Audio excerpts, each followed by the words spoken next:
in the history of Kalinga architecture in Yes, Odisha. Dhanush. Okay, you can see. So during the daytime, it is possible to see the time here. Sun. This is called sundial. Now, our system, one day divided into 8 divisions. We call that Ashtra Prahara. So each prahara represents 3 hours. So 8 spokes are here. So this is east. The morning time, the sun rays hit an axle. When axle shadow will be fall here, the morning 6 o'clock. And when the shadow will fall here after sunrise, in the morning 9 am. So afternoon time, sun is come ahead.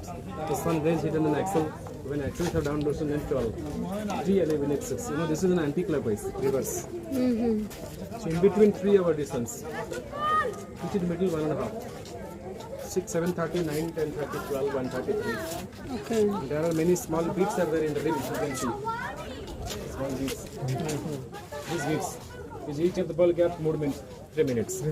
Okay. So during the sun rays, when shadow will fall here, we'll calculate the time. When Surya Bhagan, it was facing the east direction. This is the east.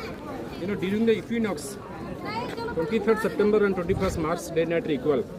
During 2 days, the sun rays direct out to the dancing hall, through the Jagamohan or Ratnagudi, then it will follow the directly. But now, the entrance has been closed. They closed by the British government for the safety, for the safe. How? Because after collapse the temple Garbhagriha, then inside the prayer hall, the stones have become loose. Because both temples are interconnected. So during the British rule, British archaeologists, they have decided to support the structure, to preserve the structure. So this is the main entrance of the prayer hall. The east entrance, like this, all 3 gates are closed.